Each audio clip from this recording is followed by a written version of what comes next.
Hello, we have a fourth line day. We are in gate 26, the gate of the egoist, the taming power of the great. And line 4 is called censorship. When we get to the upper trigram, we get to a transpersonal capacity, which here in the 26 is a very powerful force. It allows them in their fourth line to externalize their transmission. But in externalizing their transmission, this is the first line that knows the other. So you get the line of censorship. This is one of those lines that can be very misunderstood. What the 26-4 is doing with their censorship is it's trying to base on its understanding of the other. It's sort of tailoring the transmission to their needs.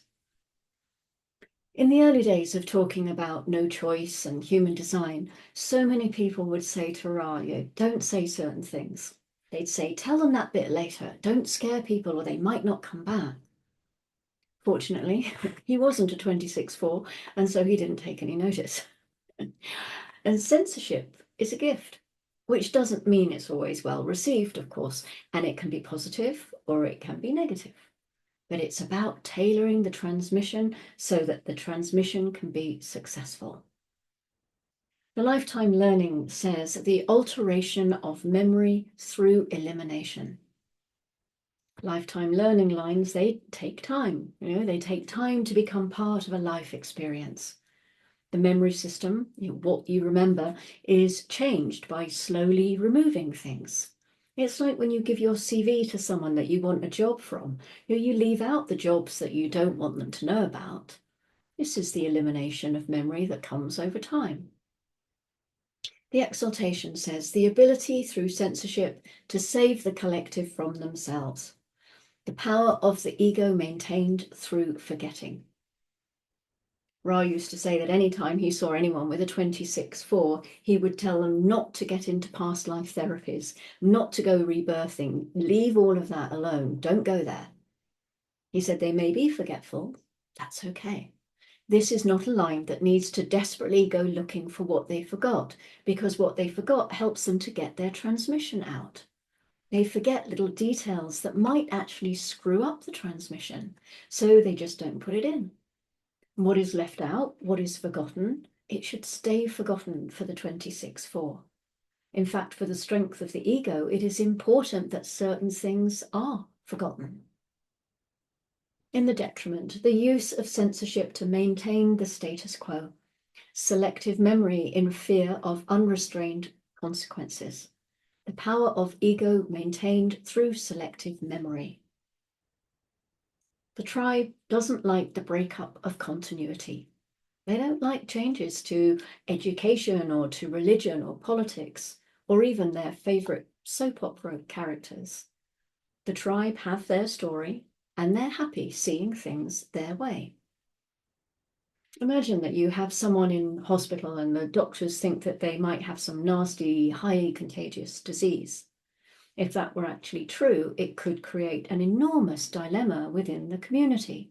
So the doctor says, until I am absolutely sure, I am not going to tell anyone. I'm going to save the collective from itself, from its panic. This is one side. This could be seen as a positive side. And the other side is saying, no, there was no accident in the nuclear plant. As far as we know, everything's fine. This is not letting out the information out of fear of what will happen if that information does get out. So if you're on the exaltation side, there are things that are left behind that should be left behind because it's healthier. In the detriment, things are left behind that may not make you healthier because they're left behind. It's the selective memory that can be detrimental. These people forget things. They forget to tell you that there was a phone call because in their imagination, that call might be disruptive for you, and they don't want to be the source of that disruption. So they selectively forget to tell you that there was a phone call from your banker or from the police or from your doctor. This censorship works in many different ways on many different levels. For the 26-4, it is healthy for them to forget, but it might be unhealthy for others. Someone with the 26-4 can make you feel really uncomfortable because you can just feel that there is something they're not telling you. That is when a 44 comes along and pulls it out of them, just like the 37 can pull it out of the 40. Gate 45 in the fourth line is called direction. This is the true influence of the fourth line, the ability to focus the opportunity of gathering together for the service of higher principles. And higher principles just means that this is something that you can stand behind. The product that you sell is actually a product that you use. The tribe are a materialistic bunch, and here we have the grounding in gate 45 that is supporting the materialism of gate 26, perhaps in a way making it honest, perhaps bringing it in a kind of walk your talk kind of thing. And this may or may not be correct for the 26. They are designed to manipulate and trick. And if they are operating correctly, then there's nothing wrong with that. We have all experiences present on this planet. But the fourth line is also the line of corruption through genetic continuity. And so maybe there's a bit of a red flag being waved here by the 45. The moon went into gate 3 at 9:54 this morning. We looked at that yesterday. That was the channel of mutation that it creates with gate 60. The moon then moves into, where are we, gate 27 at 19:13. This is the sacral gate of caring and nourishment, the tribal gate that will serve the community so much better if it takes care of itself before trying to help anyone else, which is why the first line, the essence of this hexagram, is called selfishness. And the last moon gate of this report is the Ajna gate 24 at 4:31 tomorrow morning. The moon is on a bit of an individual adventure for the next 5 gates. Are you starting to notice any patterns as these activations come around again and again? Are you more aware of the story that the wheel is telling? It's sometimes easier to see the story through the moon gates because it moves so much quicker.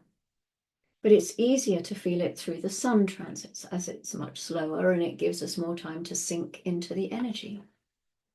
What's your experience? Have you got anything that you would like to share through your experimenting with watching these transits or feeling these transits? Or maybe you're just enjoying the story of it all. It's a fascinating journey, I find. Thank you very much for joining me for this fourth line. Back with the fifth line tomorrow. And until then, don't go making any promises you can't keep if you've got an open ego. Don't try proving yourself either. You're perfect, absolutely perfect, just as you are. Go gently.